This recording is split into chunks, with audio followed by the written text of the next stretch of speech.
Hi. ഞാൻ പൊതുവെ അങ്ങനെ ഓൺ വോയിസ് വരാത്ത ഒരാളാണ് കേട്ടോ. ഞാൻ മിക്കവാറും വോയിസ് ഓവറൊക്കെ ചെയ്യണം, നിങ്ങൾക്ക് അറിയായിരിക്കുമല്ലോ. പക്ഷെ ഇപ്പം ഞാൻ ഓൺ വോയിസ് ചെയ്യാനുള്ളൊരു കാര്യം എന്താണെന്ന് വെച്ചാൽ എൻ്റെ അമ്മയുടെ ഒരു ഗ്രാമത്തിൻ്റെ അകത്താട്ടോ, പുത്തനങ്ങാടി എന്ന് പറയും, ആലപ്പുഴയിലാണ്. അങ്ങനെ ഒരു കമ്മ്യൂണിറ്റിയിൽ ഒരു ടോക്ക് വന്നു. ആ കുട്ടി ഡ്രസ്സൊക്കെ ഇടുന്നത് കുറച്ച് മോഡേൺ ആണ്, ഇതൊന്നും നമ്മുടെ കൾച്ചറിന് പറ്റില്ല. ഞാനിവിടെ യൂറോപ്പിലാണ്, നിങ്ങൾ അതെങ്കിലും ഒന്ന് മനസ്സിലാക്കുക. എനിക്ക് സത്യം പറഞ്ഞാൽ എന്താ പുച്ഛമാണ് തോന്നിയത്, സത്യം പറയാലോ. അവർക്കറിയില്ല ഫാഷൻ എന്താന്ന്, അവർക്ക് അറിയില്ല ഇപ്പം ലോകം എന്തോരം മുന്നോട്ട് സഞ്ചരിച്ചിട്ടുണ്ടെന്ന്. അതിനവരെ ആ പഞ്ചായത്ത് വിട്ട് പുറത്തു പോകാത്ത കുറേ കുടുംബശ്രീ പെണ്ണുങ്ങളാണ് പറയുന്നത്. അപ്പോൾ അവർക്ക് ആ പഞ്ചായത്ത് വിട്ട് പോയി എറണാകുളത്ത് ചെന്നാൽ കുറച്ചെങ്കിലും ഫാഷനബിളായിട്ടുള്ള ആൾക്കാരെ കാണും. പക്ഷെ ഇത് അതുപോലും ഇല്ല. അവരോട് എനിക്ക് ഒരൊറ്റ കാര്യം പറയാനുള്ളൂ. ഒന്ന്, ഒരാളുടെ വ്യക്തിപരമായ തീരുമാനമാണ് അയാൾ എന്തിടണം എന്നുള്ളത്. അയാൾക്ക് 18 വയസ്സായോ, അയാൾ സ്വന്തം കാലാണോ നിൽക്കുന്നത്, അയാൾ തീരുമാനിക്കും ആൾ എന്തിടണമെന്ന്. അത് നിങ്ങൾ പറയേണ്ട കാര്യമില്ല. ബാക്കിയുള്ള ലൈഫിൽ കയറി എന്തിനാ ഇടപെടേണ്ടത്? നിങ്ങൾക്ക് വേറെ ഒരു പണിയില്ലേ? എനിക്ക് മനസ്സിലാവണില്ല. ആ ഡ്രസ്സ് ഇട്ടുകൊണ്ട് ഞാൻ പോയത് എൻ്റെ ഓഫീസിലെ സമ്മർ ക്യാമ്പിനാണ്. ഈ സമ്മർ ക്യാമ്പിനെന്ന് പറഞ്ഞാൽ പൊതുവെ നമ്മളവിടെ ഗെയിംസ് ഒക്കെ ആയിരിക്കും കളിക്കുന്നത്. അവിടെ ചുരിദാറിട്ടൊന്നും കയറാൻ പറ്റില്ല ചേച്ചിമാരെ. അവിടെ കയറി കഴിഞ്ഞാൽ ചുരിദാറൊക്കെ എവിടെയെങ്കിലും ഉടക്കി ഞാൻ എവിടെയെങ്കിലും കിടക്കും.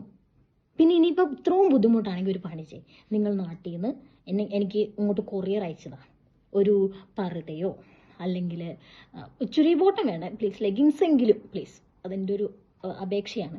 അപ്പോൾ ചുരിദാറിൻ്റെ കൂടെ ലെഗിൻസും ഷോളും ഇട്ടോ ഞാൻ ഇടാം. പോയി നിങ്ങളുടെ ചിലവിൽ നിങ്ങളിങ്ങോട്ട് അയച്ചു തന്നാൽ ഉറപ്പായിട്ടും ഞാനത് ഇടും. പക്ഷേ അത് സിറ്റുവേഷനും കൂടി നോക്കണ്ടേ. ഇതുപോലെ ഗെയിമൊക്കെ കളിക്കാൻ പോയാൽ ഞാൻ ഈ ഷോളൊക്കെ ഇട്ടോ കയറി കഴിഞ്ഞാൽ എല്ലാം പറ്റിയാലോ എന്ത് ചെയ്യും? ഇവിടെ ഓഫീസിലും പറ്റൂല. ഇത് ഞങ്ങളുടെ യൂണിഫോമാണ്. ഇത് കണ്ടോ, ഇത് കയ്യില്ലാത്തൊക്കെ യൂണിഫോമാണ്. ഞാൻ എന്ത് ചെയ്യാനാണ്? ഞാൻ ഇവരോട് പറഞ്ഞ് കൈയൊക്കെ വെച്ച് ഇത്രയൊക്കെ തയ്ക്കുന്നു, ഇത് കേൾക്കണില്ല.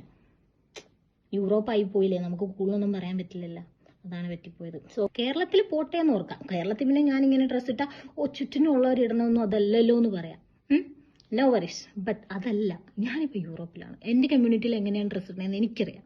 സോ എനിക്ക് ആ കമ്മ്യൂണിറ്റി നോക്കിയാൽ മതി, എനിക്ക് അതുപോലെ ഡ്രസ്സ് ഇട്ടാൽ മതി. പിന്നെ ഇങ്ങനെയുള്ളവർ ദയവ് ചെയ്ത് എൻ്റെ വീഡിയോ കാണരുത് പ്ലീസ്. മറ്റുള്ളവരുടെ ലൈഫിൽ കയറി ഇത്ര ഇടപെടണല്ലേ.